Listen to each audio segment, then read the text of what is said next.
Hello and welcome back to MBC News. I'm your anchor, Dooza Dragonesh, and here is our, well, they were our pre-award winning team last week, but this week I think, well, as you can tell, our team appears to have had quite a weekend. Hello, gentlemen. Good evening, Dooza. Good morning, afternoon, evening, or indeed tomorrow, depending on wherever and whenever you are, from a still pre-award winning announcer.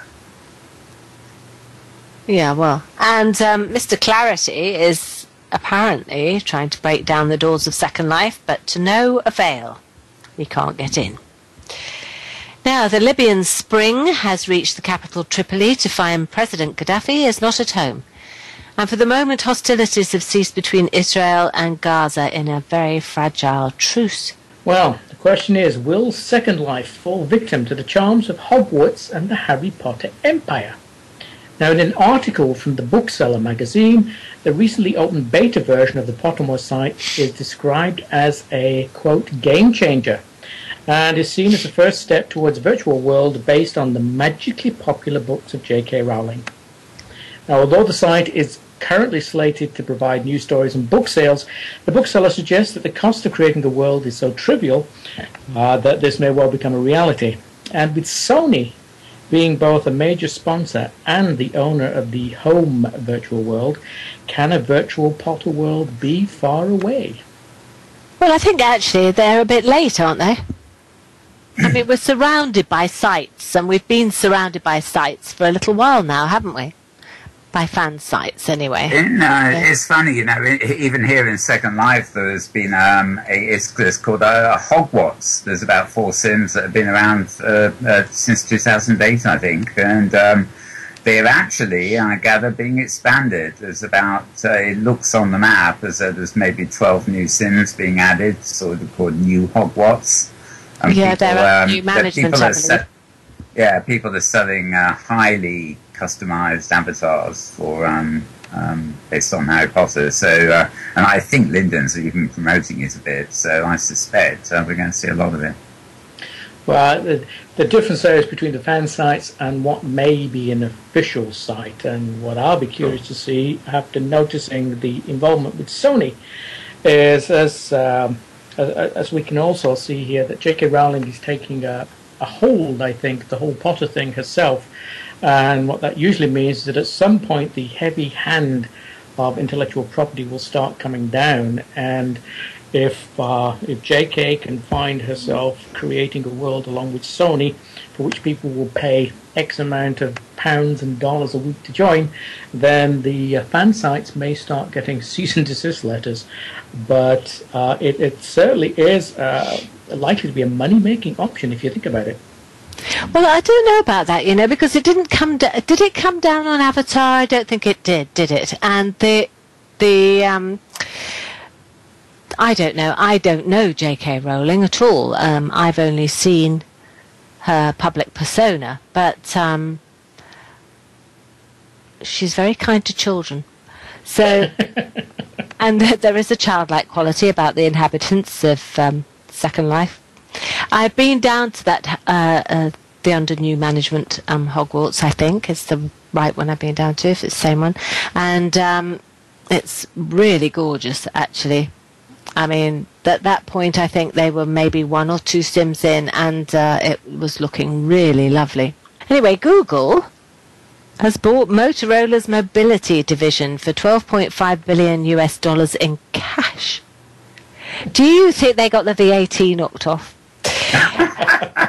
For cash. How much for cash? Apparently a wash with the green stuff. And Google have decided to move more directly into the mobile phone market by this acquisition. Now, the thinking is that it isn't the actual devices that Google wanted, but more the 17,000 patents that Motorola Mobility owns. And in a world where suing your competitors rather than actually competing with them is the norm, this sort of action gives Google potential protection against predatory lawyers and evil patent trolls. Indeed. And yes, and while Google steps up its game, Hewlett-Packard steps out of it. Now, ironically, the best-selling touchpad device at the moment is the HP touchpad. And that's because HP have announced its exit from the tablet platform market. There's nothing like saying that you're giving up your business to provoke sales. Now, apparently there will be further development of HP's proprietary operating system called WebOS, but not for tablets. Now, a spokesperson said, quote, "We will continue to explore options to optimize the value of WebOS software going forward," unquote. Mind you, it's unclear what these options might be. Now, perhaps a better strategy might have been to keep the hardware, but run the upcoming Microsoft Windows 8 as the OS, but that's just my opinion. Well, I mean, you'd say that that's the strategy, but actually they've just announced a new PC segment, business all-in-one. So, and I'm sure the PC business is likely to go on, but it's very specifically they said it was the tablet business they wanted to get out of because they were losing money hand over fist. But the curious thing is that they go out to the hardware stuff there for tablets, but they're keeping hold of the WebOS. And if they're not going to use it on tablets, or they're not going to use it on phones or PDAs, what on earth will they use it for? So, just curious. Well, if you're a cyberbully who likes to retweet those salacious sexting messages while wooting at a Second Life dance club, then you're actually now using real English. The words cyberbully, retweet, sexting, and woot are now included in the concise Oxford English Dictionary, the 12th edition of which has just been released. So you no longer have to listen to people telling you to, quote, talk proper, unquote, because you are. Nothing will convince me that woot is talking proper. What about Roffle or whatever it is? I can't even pronounce that in initials. Waffle? Roffle, roll on the floor right. Or something. Yeah, I'm not sure that's made the hallowed halls of the concise Oxford yet, but I'm sure it's underway. Well, I don't know. I could have done with it with lol, because I did think that was lots of love. And now for these messages.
And welcome back.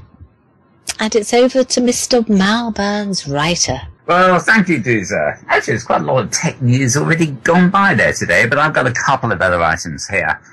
How about television that watches you instead of you watching it, basically? Well, it may sound a bit like Orwell's Big Brother, but a company called Flingo, a San Francisco-based startup, has developed a technology known as Sync Apps for a new type of internet-connected television. It involves built-in software and hardware that can send data about what's on screen to an internet server that can identify the content. So any device using the same internet connection as the TV set can then tap into that information, and the system can seemingly identify whatever's on screen, whether it's a live television, a DVD, or even a movie file that's actually playing from a hard drive. And 5 top brands, unnamed as yet, in the US are already mass-producing the sets, which will retail for under $500 and be on sale by the end of the year. Meanwhile, Blue Mars, you may remember, goes for a lighter touch. At one time, Blue Mars was heralded as the virtual successor to Second Life, but despite its wonderful looks, the graphical hardware requirements and heavy downloads meant it didn't really take off, either as a tourist destination or as a creative community. Eventually, it reinvented itself as a virtual meeting space aimed at mobile devices. However, last week, it's kind of re-entered the desktop fray with a new Blue Mars Lite client, which is also available on mobiles.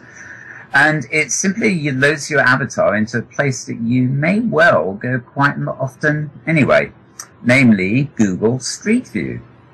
It's strange in comparison. You use Google to check out a location, drop in Street View level as an avatar, then invite your friends' avatars over to wherever you are. And I guess this is ideal for the Facebook types, eh? Back to you, Lisa. Well, we were going over to Eddie for public service announcements, but as I say, Eddie is still out on the RAS. Lucy described to me as a message that came through Second Life as crashing and can't get in.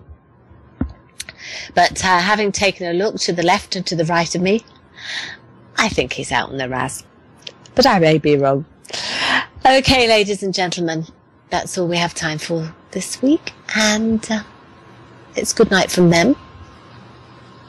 Good night, and morning, afternoon, evening, etc. And tomorrow.